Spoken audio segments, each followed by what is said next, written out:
Back with the WMAY morning news feed. I'm Greg Bishop at 7:53. I chatted with Illinois Manufacturers Association's Mark Denzler yesterday about the president's COVID-19 vaccine mandates that's halted in the courts right now, but they're still bracing for impacts. How's it going to impact them? Well, I share that conversation with you now here on the WMAY morning news feed.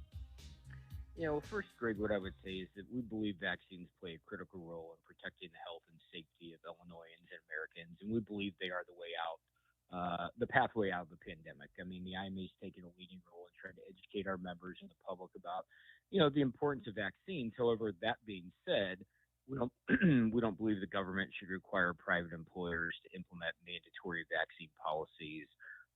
We think that this is going to have a significant impact on the workforce. I actually heard from a member company this morning who's concerned about losing employees that would leave his company over the mandate to go work for smaller employers. And we also are concerned that, about potential cost. We are still waiting, Greg, on the Department of Labor. But if you recall, the federal vaccine mandate requirement provides that employers don't have to pay for the cost of testing or vaccines unless there's a relevant state law or collective bargaining agreement. Well, you may or may not remember back in 2018, the General Assembly passed changes to the Illinois Wage Payment Collection Act that requires employers to reimburse employees for any expense incurred in their job. And so we're waiting on the Department of Labor to give us a ruling about whether or not in Illinois employers are going to be on the hook for paying this cost. We certainly hope that's not the case. But again, this is a costly, confusing, cumbersome rule, and we believe that every employer should be able to control their workplace and make decisions based on their own unique circumstances. With the stay and the questions of how this plays out in the courts, what does that do to the certainty that businesses thrive on? Well, it creates more uncertainty. Greg, this rule was originally promulgated in September, and then they waited until after the election to unveil the final rule. And then within a couple of days, we had the federal court in Louisiana essentially put the rule on hold. And as you know, I think there's 26 or 27 states that have filed lawsuit in a number of federal jurisdictions around the country. So we expect not only this decision in Louisiana, but we think there'll be other court decisions that may or may not be in conflict with each other, in the coming weeks. And so again, that just creates more doubt and uncertainty for employers who are trying to figure out how to handle this potential rule that the Biden administration has floated. And then it also creates a further issue for federal contractors. Many manufacturers sell to the federal government. And as you're aware, it is a vaccine mandate. There is no option for testing if you're a federal contractor. So again, that throws another wrinkle in that if you are an employer that sells to the federal government, you don't have the testing option. And then going along with testing, Greg, it's difficult to find tests right now. We are discussing, opportunities to try to find tests so that our members have access to them. But it's not easy to find a number of tests. And if you have to test 100 plus employees every week, trying to find those tests are difficult right now.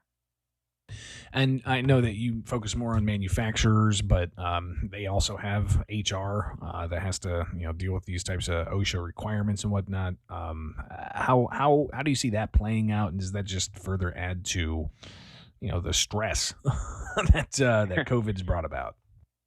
Yeah, again, it's very, very difficult on compliance for an HR director for a company to track. Certainly they can ask who's been vaccinated. But then in the testing, if an employee is getting tested on their own, that HR individual has to check that, make sure it's the applicant or the available test is one that meets the requirements of the federal mandate, and make sure every week that they get them, because the penalties are draconian. They're almost $14,000 per occurrence. And so if you have OSHA come in to a facility and there's a number of folks that haven't tested or the records haven't been kept correctly for some reason or another, those penalties add up very quickly and really can be draconian for an employer. So I'm sharing a conversation I had with Mark Denzler yesterday. He's with the Illinois Manufacturers Association and talking about the vaccine mandates that's actually tied up now in federal court, and that mandate coming from President Joe Biden. I asked him for just some final comments here. No, again, I would just say that we think employers should control their workplaces. We believe, again, that vaccines are playing a critical role in protecting the health and safety of Illinoisans and Americans. We believe they are the way out of the pandemic. However, we also believe that employers should have the right to protect their workplace and take the necessary steps that address their unique situations, and that a one size fits all approach by the federal government is not the right solution. And Greg, the other thing I would just say, kind of tongue in cheek, is the federal government created this rule for employers with 100 or more, and we're not certainly calling for this to apply to small employers, but it's not like the vaccine only goes to large employers and not small employers. And the federal government calls it a grave danger, but then their mandate only impacts certain employers, and then they have a bifurcated system. So again, it's just a costly, confusing, and cumbersome rule that the federal government's implementing. Again, that's Illinois Manufacturers Association's Mark Denzler. Conversation I had with him yesterday, and I bring it to you here on the WMAY Morning News Feed. All right, coming up next, we've got Lakeisha Purchase, Ward 5 Alderwoman. She's going to join us live to talk about tonight's Springfield City Council meeting. So stay tuned. That's on the way here with the WMAY Morning News Feed.